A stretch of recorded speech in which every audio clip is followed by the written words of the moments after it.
let's talk some balls. Washington winning the division. I also have them as winning the division. Why do you have them as the best team in the worst division? Yeah, so we got the balls. We get one more season at least out of this nickname, although we might just keep it forever. Who Yeah, knows? at this point. Listen, the balls had a really good offseason, I thought. They had a really good defense last year. I think it's going to get even better, especially with Chase Young getting another year out of his belt. I thought he kind of had a slow start. So that just means I think he can get even better. They've added players to some of their weaknesses. They've added to this wide receiver room, which I think will be really helpful. They've added some speed to this offense that I thought personally looked slow. And you know what? At the end of the day, I thought they played some pretty good football when Dwayne Haskins wasn't in the lineup. I mean, they started the season 1-5. They ended up turning it around to make the playoffs once they benched Haskins. I think that's a huge thing. And, even when they benched Haskins, though, it wasn't like they were getting awesome play out of Alex Right. Smith. It was a great story to see him come back, but it wasn't, they weren't getting a whole ton of stuff out of him. So I think this could be a pretty good team this season. I think that they're in the position to win the division.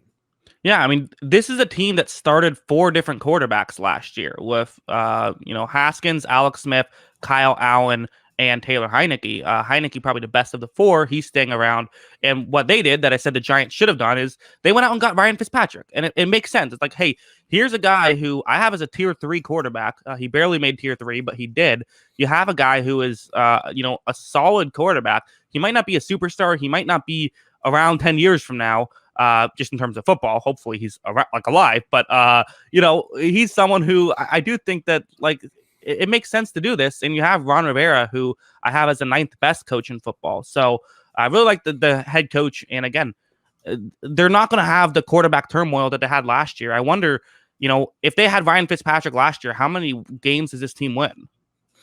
Yeah, exactly. So I just double checked. They won 5 of their last 7 games. They were 5-2 to end the season with other quarterbacks in the fold. So it's going to be interesting to see how this kind of works out. In the smallest of small sample sides, I kind of like Taylor Heineke too. I like some of the things I saw. I don't think this is a sure thing that it's just Fitzpatrick's role next season.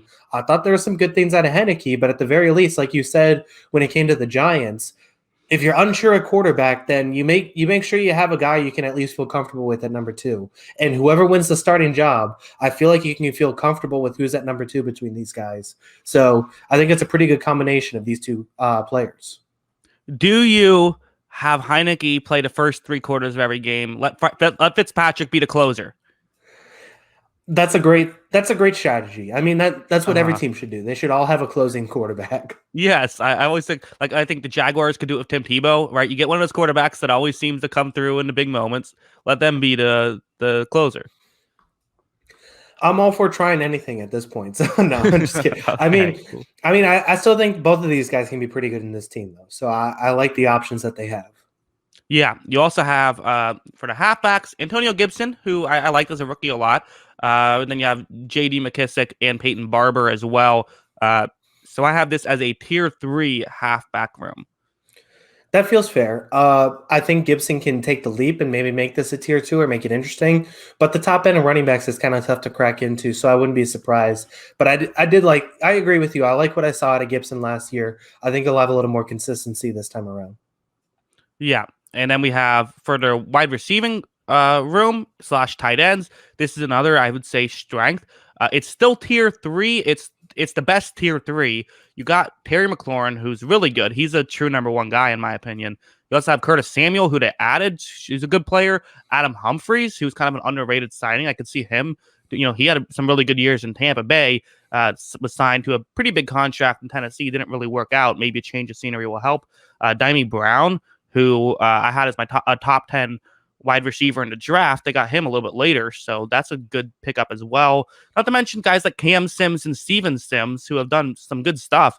Maybe not like superstars, but that's a good depth for your 5th and 6th best receiver. That's really good. Logan Thomas as well, who's I thought played well last year. This is it's not quite tier 1 or tier 2, but it's a good receiving room. Yeah, like you said, I like Thomas, and I don't know if Brown's going to make a big impact his rookie year, but I do think he's going to have some big plays. Like I could see him having maybe 10 catches on the year, but like 2 of them are for long touchdown passes, sort of thing. Mhm. He's that kind of explosive receiver. Humphreys, like you said, change of scenery, and I think Samuel adds a lot to this team too. He's got some good speed on the outside. I think he can do a lot of things, and I think it's a really nice pairing with McLaurin. I think that's a really nice 1-2 option. And never mind the fact that they have, 6 receivers that you feel like can go out there and make a catch. You have Thomas at tight end, and even a guy like I think Ricky Seals-Jones can go out there and make a catch too at tight end. So it'll be interesting to see how all these options work together, but they do have some depth there. Yeah. And then going on to offensive line, the tackle is probably the weak spot, but it's still not bad either. You have Charles Leno and you have second round pick Samuel Cosme, who he's another guy I know some people were very high on and thought should have been a first rounder.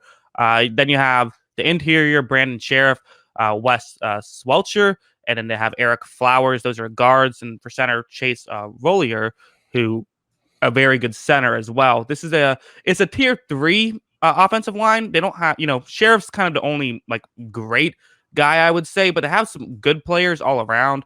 And rookie tackle, that's kind of maybe the one concern I have. Looks like he'll probably be the starter, so there's some chance for upgrade. But for now, I have it as tier 3. I think that's fair. I don't really see it getting a lot better. I really like Brandon Sheriff, obviously, but Cosme kind of has to work out. I mean, that's the big thing. You can't have him looking like a weak link out there. If he works out, because they released a good player, I thought, in Morgan Moses to give him that starting spot. So if he works out, then that's a big thing. But not have we saw we saw offensive tackle rookies last season kind of have hit or miss seasons. So hopefully he can work out and provide some stability to that team. Yeah. So for their offense ends up being tied for 13th. So that's kind of a key difference I feel like between them and the Giants is the Giants are kind of all defense, whereas this is a team that definitely the defense is this bright spot, but their offense is competent. It's not a bad offense as long as Fitzmagic doesn't turn into Fitztragic. Yeah, exactly. And I mean, like I said, I still believe that even Taylor Heinicke can come in and lead this team and be solid enough. So I think it's going to be a competitive offense. I just don't think it's going to be an awesome offense to watch. But you have a guy like McLaurin who's an elite level player, and then you have plenty of guys around him that can kind of work and do their thing. I think it's a pretty good group overall. So I think it's a lot of upgrades here for Washington. And that's kind of why I had them at number 1 in the division, because this defense, as we're going to talk about, is very good. Yeah. And you have for the coverage unit, you have guys like Kendall Fuller. They added William Jackson, who's a very good corner. They also have Jimmy Moreland as well. Then for safety, Cameron Curl, Landon Collins. And linebackers, they drafted Jamon Davis in the first round. I think a lot of people would have said maybe a bit of a reach, but still, I think a lot of people still like the player. You also have Cole Holcomb and John Bostic, who's more of a coverage guy. And it's not just, like we said with the Giants, it's not necessarily just the talent, but also Ron Rivera. These guys are going to be in position. You know that they're going to know what they're supposed to do. You don't see Ron Rivera defenses having too many miscommunications. So it's a tier 2 coverage unit for me. Yeah, and it also helps that they're good players too. So yeah, I mean, exactly. you got Fuller, you got Jackson, like you said. Collins helps, and then I guess the big question is going to be, can Davis hold up? And I think Davis is a good player, like you said. It'll be interesting to see how he holds up, and they have some depth too, like you said. Moreland solid. I like St. Juicy out of Minnesota. He's kind of just this big corner who can throw his long arms at you and kind of jam you at the line. So maybe he works a little this season too. So it'll be interesting to see how all these pieces work together. But I just think there's a lot of good, solid players on this defense, starting with this coverage unit. Yeah. And then to finish off the defense, we'll talk about the front 7.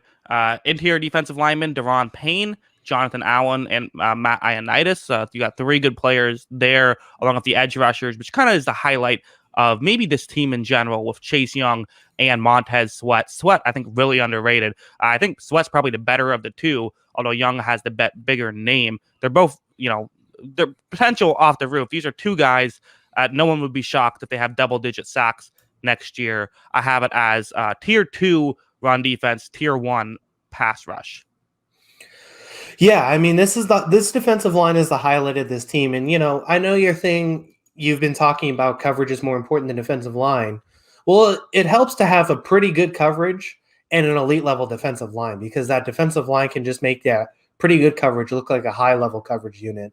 And like you said, it's a tier 2 group, so it's a really good coverage unit to combine with this pass rushing. I just think it's dynamic. They have a lot of options to throw at you. They don't need to blitz either, which I think is a big thing because they have a couple guys that can just kind of get after you on the defensive line, which also helps because it means there's more guys in coverage and less holes to throw through.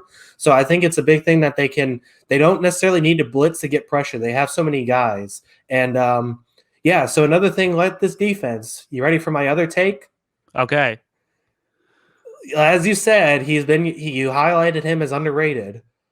Montez Sweat's entering the Defensive Player of the Year conversation this year. Wow.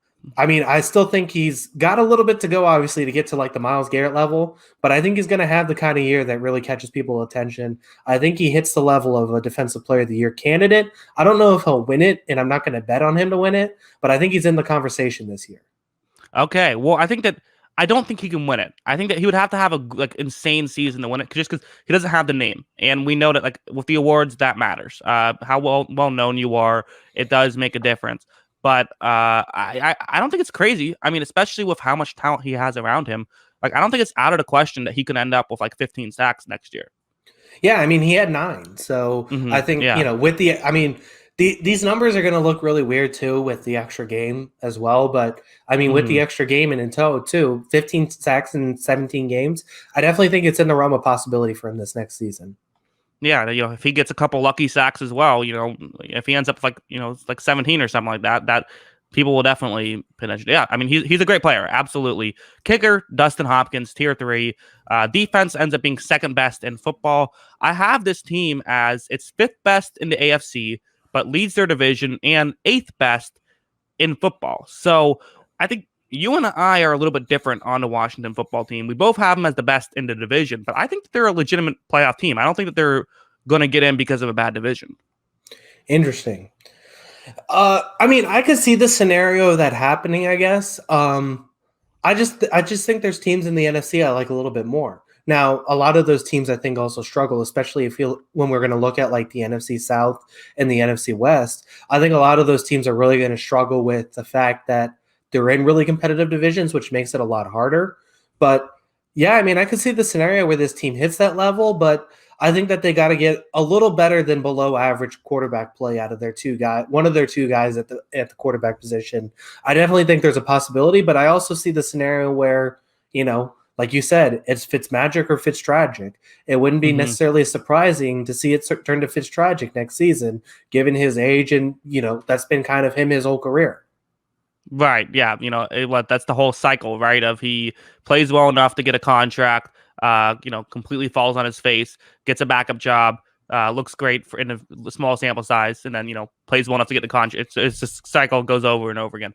But yeah, I mean, we'll see, I guess. I think that there's enough talent around that I don't think he has to be great. I think he can have a couple bad games, and as long as they stay with him and get the good games as well, I think it could be okay. Because again, like I think the worst I have on this team is tier 3 all across the board. So there's not a lot of holes I think the biggest concern is the most important position, quarterback. That's fair. So we'll see what happens with this team overall. I think, we got it in a little bit different spots, but I still have it as the favorite to win the division. I think that they're going to be the best team of this group. And yeah, I mean, it'll be interesting to see what they can do in the playoffs. Maybe they put themselves in a position to win a playoff game this season.